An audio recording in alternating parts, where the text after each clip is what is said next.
अस्सलाम वालेकुम रहमतुल्लाहि व बरकात। अल्लाह के नाम से शुरू जो बड़ा मेहरबान और निहायत रहम करने वाला है। मैं हूं मोहम्मद हफीज़ अंसारी और आप देख रहे हैं द पॉलिटिकल। वसीम रिजवी ने अपना धर्म छोड़कर सनातन धर्म को कबूल कर लिया है। पहले तो उसने नबी करीम सल्लल्लाहु अलैहि वसल्लम के शान के ख़िलाफ़ एक किताब लॉन्च की जिसमें झूठी और मनगढ़ंत बातों के सिवा और कुछ नहीं है। ना ही उसमें सही आयत के रेफरेंस है, ना ही कोई सही हदीस उसमें कोट किया गया है, बल्कि बहुसंख्यक हिंदू आबादी को मूर्ख बनाने के लिए वसीम रिजवी ने एक ऐसी किताब लिखी है जिसके लिए वो कभी भी डिबेट नहीं कर सकता है। और आज उसने बैरिस्टर असदुद्दीन ओवैसी साहब के डर से सनातन धर्म को एक्सेप्ट कर लिया और इस्लाम को छोड़ दिया है। सुनिए। आप जवाब दीजिए ना। आप असदुद्दीन ओवैसी हमारे खिलाफ एफआईआर करा रहा है तो भाई एफआईआर कराने से क्या मतलब हुआ? हमने जब तुम्हारी किताबों के हवाले लिखे तो जाहिर है नरसिंह वाणी नरसिंहानंद सरस्वती के नेतृत्व में उसने सनातन धर्म को कबूल किया है। पहली बात तो जिस दिन उसने इस्लाम के खिलाफ साजिश रची उस दिन से वो मुसलमान था ही नहीं, और ऐसे कचड़े मुसलमान के नाम से हट गए तो ये बहुत खुशी की बात है। और धर्म परिवर्तन हर किसी का अधिकार है, कोई भी धर्म परिवर्तन कर सकता है। अंकुर आर्या के साथ उसने एक वीडियो बनाई। अंकुर आर्या का एक बहुत बड़ा चैनल है सत्य सनातन, जिसमें मिलियन के तादाद में हिंदू सब्सक्राइबर हैं। उस डिबेट में वसीम रिजवी ने कुरान के ख़िलाफ़ बहुत सारी बात कही, 26 आयतों का जिक्र किया, नबी सल्लल्लाहु अलैहि वसल्लम को शराबी कबाबी कहा है। मैंने पहले भी अंकुर आर्या को और वसीम रिजवी को डिबेट का चैलेंज दिया और आज भी देता हूँ कि अगर उसको लगता किसी को भी इस्लाम के ख़िलाफ़ गलतफहमी है, कोई इस्लाम को गलत समझता है, तो वो कभी भी सोशल मीडिया के प्लेटफॉर्म पर या जहाँ वो कहे मैं Mohammad Hafeez Ansari the political YouTube channel Facebook channel के माध्यम से स्टेज से मैं उन्हें दावत देता हूं कि वो आकर मुझसे डिबेट करे, मुकाबला करे और कुरान के एक आयत को भी गलत सिद्ध करके दिखा दे। खैर, तो वहाँ पर अंकुर आर्या वसीम रिजवी से कुछ बातें करता है जहाँ पर हम देखते हैं कि वसीम रिजवी सती प्रथा का जिक्र करके ही हिंदू धर्म को गलत साबित करने की कोशिश करता है। आप लोग क्या देखिए, सती प्रथा थी, सती हुआ करती थी, वो आपके पुराने वेदों के हिसाब से थी। आपने आज के हालात में उनको बदल दिया, नहीं सही समझा, बदल गई। अब अंकुर आर्या सोचता है कि यार ये अचानक क्या हो गया, इसे बुलाया था इस्लाम की बुराई करने के लिए, ये उसके ही धर्म की बुराई कर रहा है। असल में इस वीडियो में, इस पार्टिकुलर वीडियो में अंकुर आर्या और वसीम रिजवी इस्लाम के अंदर रिफॉर्म करने की बात कर रहे थे कि इस्लाम के अंदर रिफॉर्म होना चाहिए। और आज इस वीडियो में मैं खुद जो हिंदू इस वीडियो को देख रहे हैं आज उन्हीं पर छोड़ दूंगा और वो खुद इस बात का फैसला करें कि इस्लाम में रिफॉर्म होना चाहिए या नहीं होना चाहिए। जैसा कि वसीम रिजवी ने कहा कि पहले के वक्त में सनातन धर्म में वेदा में जिक्र किया गया है, वेदा में बाजाबता जिक्र किया गया सती प्रथा का, कि मर्द मर जाता था तो उसकी औरत को ज़िंदा जला दिया जाता था। मर्द ख़त्म तो औरत को भी ख़त्म कर दो। फिर उसको उन लोगों ने ख़त्म कर दिया। तो चूँकि ये जो इनका धर्म है ये इंसान ने बनाया है तो उसमें मिस्टेक हुई, उन लोगों ने उसको रिफॉर्म कर दिया। पर क्या इस्लाम में, कुरान में, हदीस में रिफॉर्म करने की ज़रूरत है? आज उसी मुद्दे पर मैं ये वीडियो बना रहा हूँ। पहले तो इस वीडियो में हमने साफ तौर पर देखा कि अंकुर आर्या उस वीडियो में भीख मांग रहा था। मैं ये वर्ड नहीं इस्तेमाल कर, पर ये रियलिटी है। उसे पैसे की ज़रूरत है और वो लोगों से डोनेशन मांग रहा है। हालांकि उसका चैनल में इतने सब्सक्राइबर है, मोनेटाइज अच्छा खासा वो कमाता ही होगा, उसके बावजूद भी वो लोगों से पैसे मांग रहा है। अगर तुम्हें पैसे की ज़रूरत है तो अंकुर आर्या किसी भी मुसलमान के पास चल जाओ, अपने हाथ को फैला दो, लोग तुम्हें झोली भर भर कर दे देंगे ताकि तुम अपनी परेशानियों से बाहर निकल जाओ। पर इस तरीके से हिंदुओं को मूर्ख बनाकर पैसे कमाना यह कतई धर्म का काम नहीं, यह अधर्मी वाला काम है। यह धर्म नहीं सिखाता है, चाहे मेरा हो चाहे तुम्हारा हो। चलो अब रिफॉर्म की बात में करते हैं कि जहाँ पर औरतों के बारे में सती प्रथा हिंदू धर्म या सत्य सनातन धर्म में आई, जिसको उन लोगों ने रिफॉर्म कर दिया। इस्लाम में औरतों के बारे में क्या कहा गया है? हालांकि कुरान में, हदीस में, इस्लाम में औरतों के जितनी राइट्स बताई गई हैं वो पूरा समुंदर है। उसमें से अगर मैं आपको जो बताने वाला हूँ वो मात्र अगर समुंदर में से कोई एक बूंद निकाल दे, उस एक बूंद जितना इल्म ही मैं आपके साथ साझा करूँगा। इसके अलावा अगर किसी को और राइट्स जानना हो वो ख़ुद कुरान को हिंदी, उर्दू, इंग्लिश जिसमें चाहे पढ़े। तो कुरान में औरतों के राइट्स के बारे में क्या लिखा है आइए जानते हैं। सूरह निसा सूरह नंबर 4 आयत नंबर 4 में अल्लाह सुब्हानहू व तआला औरतों के हुकूक़ के बारे में फरमाता है। अल्लाह फरमाता है कि औरतों को उनके महर राज़ी खुशी दे दो। हाँ, अगर वो खुद अपनी खुशी से कुछ महर छोड़ दे तो उसे शौक़ से खुश होकर खाओ पियो। यहाँ पर बात डौरी की हो रही है। अल्लाह सुब्हानहू व तआला फरमाते हैं कि जब औरतों से निकाह करो तो उनको डौरी दो। आपने पहले सुना होगा कि सबसे ज़्यादा डौरी प्रथा हिंदू धर्म में ही थी, जहाँ पर एक औरत को कन्यादान किया जाता था, यानी बेचा जाता है, कन्यादान का मतलब दान किया जा रहा है।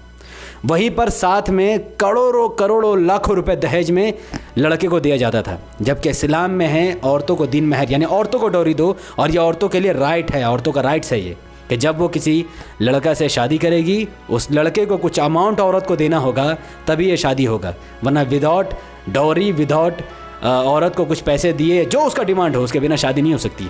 तो अन्य धर्मों में औरतों को पैसे देना है, पर इस्लाम में औरतों को पैसे लेना है, पहला फ़र्क।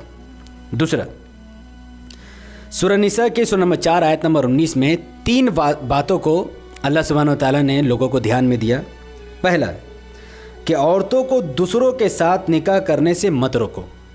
औरतों को राइट्स दिए गए कि एक औरत अपनी मर्जी से जिस किसी के भी साथ चाहे उसके साथ निकाह शादी कर सकती है। दूसरा राइट्स बताया गया, बीवियों के साथ अच्छा सुलूक करो, यानी एक जिसकी भी बीवी है जिसके घर में रहती है उसके साथ जानवरों जैसा, जाहिलों जैसा बर्ताव नहीं करना, बल्कि अच्छा सुलूक करना है। जैसा इंसान अपने बॉस, अपने मैनेजर, अपने माँ बाप से करता है, वैसा ही सुलूक, गुड बिहेवियर अपने बीवी वाइफ्स के साथ भी करनी है। और तीसरी चीज़ इसमें बताई गई है कि किसी भी वजह से अगर कोई औरत कोई काम करती है जिसे तुम नापसंद करते हो तो सब्र से काम लो, क्योंकि जिस चीज़ को तुम बुरा समझ रहे हो, नाराज़ हो रहे हो, वो तुम्हारे लिए बेहतर हो। यानी एक औरत अगर अपनी मर्ज़ी से कोई काम कर रही है, कोई भी किसी भी टाइप का हलाल काम हो, मर्द को लगता है कि नहीं यार ये गलत है, तो वो फोर्सफुली उसे नहीं रोक सकता है। अल्लाह ताला फरमाता है कि तुम बैक हो जाओ। हो सकता है कि वो जो कुछ कर रही है वो तुम्हारे भलाई के लिए कर रही है, तो औरत को ये भी राइट्स दिया गया कि वो अपनी मर्जी से कोई काम, हलाल काम कर सकती है। सूरह निसा सूरह नंबर 4 आयत नंबर 7 में प्रॉपर्टी के राइट्स के बारे में अल्लाह सुब्हानहू व तआला फरमाते हैं कि मर्दों के लिए उस माल में से हिस्सा है जो माँ बाप और रिश्तेदार छोड़ कर जाते हैं, वही औरतों के लिए भी उस माल में से हिस्सा है जो माँ बाप और रिश्तेदार छोड़ कर जाते हैं, खा थोड़ा हो या बहुत, और यह हिस्सा अल्लाह की तरफ से मुकर्रर है। माँ बाप जब किसी के दुनिया में छोड़कर चले जाते हैं, कुछ प्रॉपर्टी छोड़ देते हैं, पैसा, सोना, जायदाद, कुछ भी छोड़ा हुआ सामान हो, वो मर्द और औरत में बराबर तौर पर तकसीम हो जाएगा। सिर्फ मर्द को मिलेगा, औरत को नहीं, ये नहीं हो सकता, क्योंकि नबी सल्लल्लाहु अलैहि वसल्लम से पहले जब दौरे ज़माना जाहिलियत का वक्त था, तब जो मिरास होता था, प्रॉपर्टी जो माँ बाप छोड़ कर जाते थे, रिश्तेदार छोड़ कर जाते थे, उसे छोटी औरत, छोटी लड़की या बड़ी लड़की या औरत या छोटे बच्चों को नहीं दिया जाता था, बल्कि उन मर्दों को मिलता था जो लड़ाई करते थे या घर चलाते थे, कुछ भी हो, यानी मर्दों का हिस्सा था पर औरतों का नहीं था। यहाँ तक कि जो बच्चे छोटे मर्द ही, लड़के क्यों ना, उसको भी नहीं था। पर इस्लाम ने साफ तौर पर सूरह नंबर 4 सूरह निसा आयत नंबर 7 में फरमाया कि इसमें औरतों का भी हिस्सा है, लड़कियों का भी हिस्सा है, बच्चों का भी हिस्सा, और बराबर तौर पर उनमें बंटवारा किया जाएगा। सूरह बकरा सूरह नंबर 2 आयत नंबर 231 में अल्लाह सुब्हानहू व तआला ने फरमाया, अब देखिए तलाक का प्रोसेस है जिसके बारे में रिफॉर्म की बात की। तलाक का प्रोसेस इस्लाम में गलत है, ख़राब है। अभी इस आयत के अकॉर्डिंग मैं अपने हिंदू भाइयों पर छोड़ दूंगा कि उनको खुद फैसला करना है क्या इस्लाम में रिफॉर्म की ज़रूरत है। अल्लाह सुब्हानहू व तआला फरमाता है कि जब तुम औरतों को तलाक दो और उनकी मियाद आ लगे, उनका टाइम पूरा हो जाए, तो उस वक्त तक या भलाई के साथ रोक लो, कि चाहो तो उनको मना लो। यानी जब तुमने एक तलाक दे दिया, 3 महीने तक का वक्त होता है, उन 3 महीने के अंदर अंदर या तो तुम उन्हें मना लो, यानी वापस अपने निकाह को बचा लो, अपने बीवी को बचा लो, या फिर अच्छे सलूक के साथ, गुड मैनर्स के साथ उनको छोड़ दो। उन्हें परेशान नहीं करना है। अगर तुमने तलाक दे दिया, 3 महीने पूरे धक्का मार के बाहर नहीं निकलना है, बल्कि विथ रिस्पेक्ट उन्हें अच्छे से छोड़ देना है। उसके अलावा अल्लाह सुब्हानहू व तआला उसी आयत में फरमाता है कि उन्हें ज़रर देने के लिए रोकना ना हो, हद से ना बढ़ो, और जो ऐसा करेगा वो अपना ही नुकसान करेगा। यानी कोई इंसान को लगता है कि नहीं यार हम इसको क्यों छोड़ें, 3 महीने से पहले इसको मना लेंगे, फिर इसको खूब मारेंगे, इसको निकाह में ही रखेंगे, इसको छोड़ेंगे बीवी ने। अल्लाह ताला ने सख्त तौर पर मना किया कि तुम उन्हें परेशान करने की वजह से उन्हें धोखा मत दो, बल्कि उन्हें अच्छे से, और को जो भी धोखा दे रहा है, जो कोई बदनीयती के साथ उसे रोकना चाहता है, बदनीयती के साथ उसके साथ गलत व्यवहार करना चाहता है, वो अपना ही नुकसान करेगा। अल्लाह की आयतों को ठठा ना बना लो। अल्लाह ताला जो आयत दे रहे हैं, जो अल्लाह ताला जो समझा रहे हैं, उसे हज़ीम मजाक के तौर पर मत उड़ाओ। याद करो अल्लाह का एहसान जो तुम पर है, और जो तुम पर किताब और हिकमत उतारी तुम्हें नसीहत देने को। अल्लाह से डरते रहो, जान रखो कि अल्लाह सब कुछ जानता है। अल्लाह ताला ने जो किताब नाजिल की है, जो रूल रेगुलेशन अल्लाह ने बनाई, ये इंसानियत के लिए बहुत बेहतरीन है और हम लोग खुशनसीब है और ये अल्लाह का एहसान है जिसे अल्लाह बार बार याद दिला रहा है। सूरह तलाक़ सूरह नंबर 65 आयत नंबर 6 में अल्लाह सुब्हानहू व तआला फरमाता है तलाक़ के रिलेटेड, औरतों को वहाँ रखो जहाँ तुम रखते हो। देखो, जब इंसान तलाक़ देता है, एक ट्रिपल तलाक़ का कॉन्सेप्ट इस्लाम में नहीं है। जब इंसान एक तलाक़ देता है वैलिड रीज़न से, तो फिर 3 महीने तक औरत मर्द को साथ ही रहना पड़ता है और 3 महीने के अंदर अंदर अगर उन दोनों में लगा कि नहीं यार चलो गलती से तलाक़ दे दिया या तलाक़ नहीं देना चाहिए, जो भी गलती हो रहा है उससे या मुझसे उसको ख़त्म कर देते हैं और वापस से म्यूचुअल अंडरस्टैंडिंग करके निकाह को बचा लेते हैं, तो 3 महीने तक औरत कहाँ रहेगी? अल्लाह सुब्हानहू व तआला डिटेल में फरमा रहा है, औरतों को वहाँ रखो जहाँ तुम खुद रहते हो, अपनी ताकत भर। यानी जो अगर तुम महल में रहते हो, तुमने अपने औरत को तलाक दे दिया और तुमको 3 महीने कोई झोपड़े में गुजार लो, ऐसा नहीं चलेगा, बल्कि उस औरत को भी महल में ही रखना पड़ेगा, ठीक। और उन्हें ज़रर न दो, यानी उनको तकलीफ़ मत पहुँचाओ, उन्हें मार पीट उनके साथ मत करो, 3 महीने तक अच्छे से उनके साथ रखो और उन पर तंगी मत करो। और अगर हमल वाली, यानी अगर वो प्रेग्नेंट है, यानी अगर तुमने तलाक दिया, पता चला कि वो प्रेग्नेंट है, तो उस टाइम में क्या करना है? तो उनको नानो नफ़क़ा, यानी उनको अच्छा खाना पीना, उन्हें खाना पीना दो यहाँ तक कि उनका बच्चा पैदा हो जाए। फिर अगर वो तुम्हारे लिए बच्चे को दूध पिलाए तो उन्हें उसकी उजरत भी दो। अब किसी ने अपनी वाइफ को तलाक दे दिया, पता चला कि वो प्रेग्नेंट है, तो जब तक बच्चा का डिलीवरी नहीं होता तब तक खाने पीने रहने की ज़िम्मेदारी उसके हस्बैंड की है। 9 महीना, यानी जब तक बच्चा नहीं पैदा होता तब तक वो घर में रहेगी। जहाँ पर लड़का रहता है, जिस महल में, उस महल में उसे रखना पड़ेगा। जिस फ्लैट में रहता है उस फ्लैट में रखना पड़ेगा और अच्छा से सलूक करना पड़ेगा, खाना पीना देना पड़ेगा। और जब बच्चा पैदा हो जाए तो जो बच्चा को दूध पिलाएगी, उस दूध पिलाने का पैसा उजरत भी उसे देना पड़ेगा, जितना औरत का डिमांड हो, वरना फिर किसी और से दूध पिलाओ। क्योंकि बच्चा की जिम्मेदारी इस्लाम ने पूरे तौर पर मर्द के ज़िम्मे रखी है। औरत को बोझा बनाने की ज़रूरत नहीं है, बल्कि मर्द उसका खर्च उठाएगा। यहाँ तक कि अगर औरत दूध, जब माँ है तो दूध पिलाएगी क्योंकि हस्बैंड ऑलरेडी उसको खिला पिला रहा है, लेकिन जब तलाक हो चुका है तो वो उसकी बीवी नहीं है। जब वो बच्चा को दूध पिलाएगी तो उसका उजरत भी उसे देना होगा। उसके अलावा अल्लाह फरमाता है कि आपस में माकूल तौर पर मशवरा कर लो क्या लेना है क्या देना है।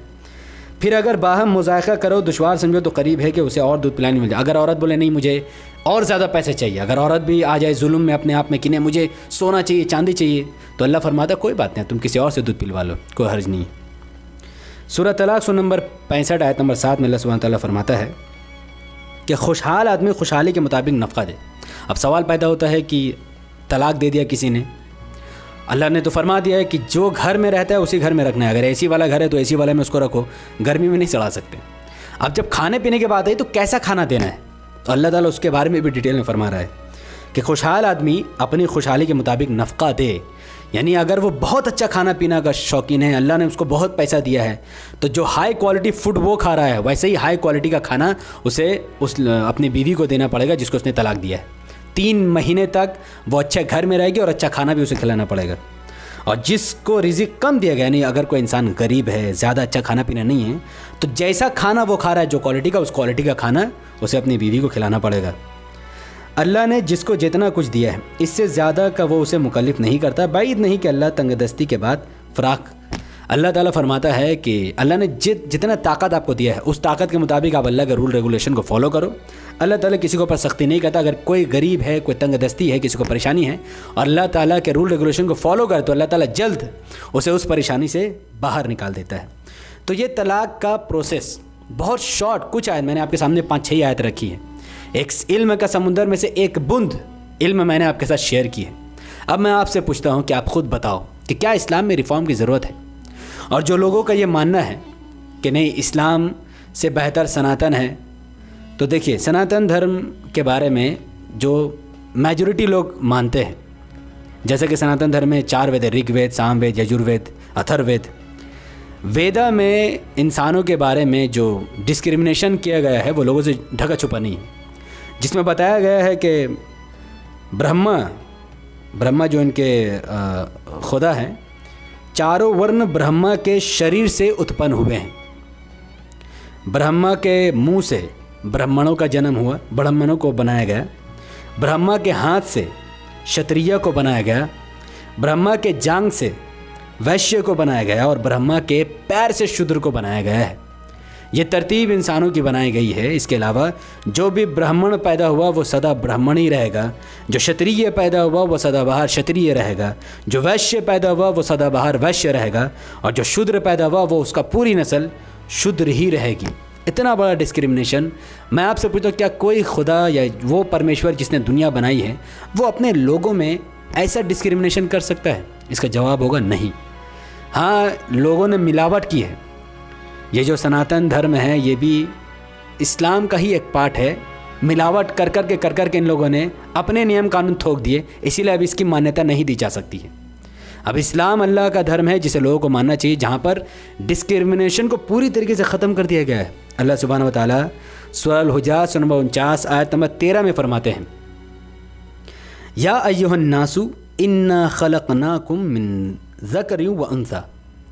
ऐ वो लोगो जो ईमान लाए, या अय्युहन नास, ऐ लोगो। यहाँ पर मुसलमान, हिंदू, सिख, ईसाई का जिक्र नहीं हो रहा है। या अय्युहन नास, अल्लाह फरमाता है, ऐ लोगो हमने तुमको एक मर्द और एक औरत से पैदा किया है।